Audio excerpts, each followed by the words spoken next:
Hello friend, exercise 1.4 का question 12 है। Question 12 में क्या करना है?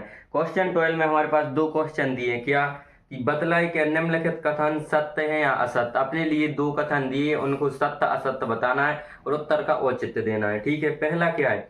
समुच्चय एन में, समुच्चय एन मतलब एन प्राकृतिक संख्याओं का समुच्चय है। ठीक है, एक से लेकर इन्फिनिटी तक, प्लस इन्फिनिटी। किसी भी स्वेच्छ द्विआधारी संक्रिया के लिए, स्वेच्छ मतलब अपनी इच्छा से ली गई द्विआधारी संक्रिया के लिए ए संक्रिया बी, क्या ए संक्रिया, नहीं सॉरी, ए संक्रिया ए इक्वल ए और जी चिन्ह हमारे पास और फिर ए बिलोंग, दोनों किस में करेंगे? एन में करेंगे। ठीक है, इतनी बात आ गई समझ में। तो यह कथन सत्य है या असत्य है? अब आप लोग देखो, सत्य या असत्य है। यदि यहां संक्रिया है, यहां भी संक्रिया होती तो अपन बोल देते सत्य है, इसे अपन असत्य बोलेंगे। क्यों बोलेंगे असत्य? अब संक्रिया का अर्थ क्या होता है? जी संक्रिया का अर्थ क्या होता है? धन, ऋण, गुणा, भाग, मिनिमम, मैक्सिमम, एलसीएम, एचसीएफ, ये होता है इसका अर्थ। इसका इसका अलग अर्थ होता होगा। तो यदि मान के चलो यहाँ गुणा लगा और यहाँ धन लगा, तो क्या दोनों की वैल्यू इक्वल आएंगी? बिल्कुल नहीं आएंगी। या इधर धन लगा इधर ऋण लगा तो दोनों की वैल्यू इक्वल आएंगी? नहीं आएंगी। यदि संक्रिया समान होती तो दोनों की वैल्यू इक्वल आती। अतः यह है असत्य है। क्यों असत्य? समझ गए होगी क्यों? क्योंकि इधर जी संक्रिया अलग है और इधर अलग है, तो दोनों इक्वल कैसे होंगे? जब अलग अलग वैल्यू आएंगे, अलग अलग पुट करेंगे। जैसे वैल्यू मान के चलो एक सी पुट कर लो, आंसर तो अलग अलग आएंगे। जब आंसर अलग अलग आएंगे तो इक्वल नहीं होंगे। तो क्या बोल देंगे कि अतः अतः यह कथन, देखो थोड़ी लिख लो कि क्या कि दोनों की वैल्यू अलग अलग आएंगी, तब ए संक्रिया ए इज नॉट इक्वल टू ए। अतः अतः संक्रिया अतः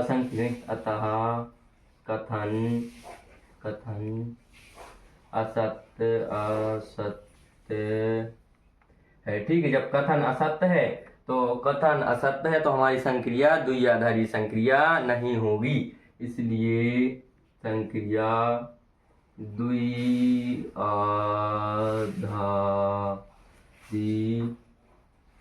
संक्रिया संक्रिया नहीं है। ठीक है, ये बात समझ गए होगे। इसके बाद सेकंड देखो, इसी में सेकंड क्या दिया है हमारे पास कि सेकंड है हमारे पास कि एन में क्रम में द्विआधारी संक्रिया, क्या ए संक्रिया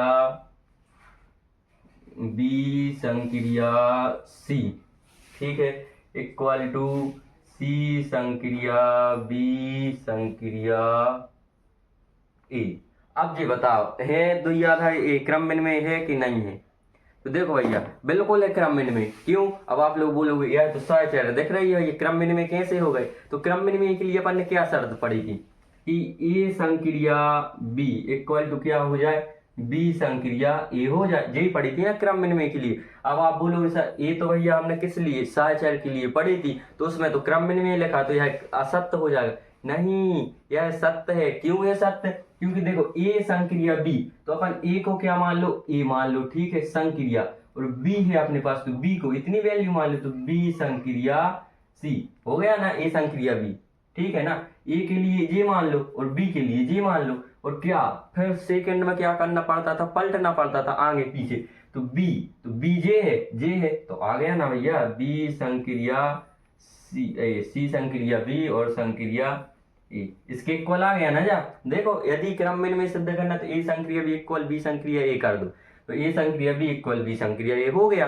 अब देखने से तो बिल्कुल एकदम से देखो तो क्या लगेगा, अरे यार ये तो सहचर है, तो यह भी कथन असत्य कर दो। लेकिन नहीं, यह कथन सत्य है। आगे बात समझ में क्यों सत्य है? इससे अपन इसका तुलना कर लो, बिल्कुल इक्वल आ रहा है तो कथन सत्य है, बिल्कुल सत्य है। तो क्या लिखेंगे? अतः अतः कथन सत्य है। इसलिए इसलिए संक्रिया क्या हो जाएगी? द्विआधारी संक्रिया है।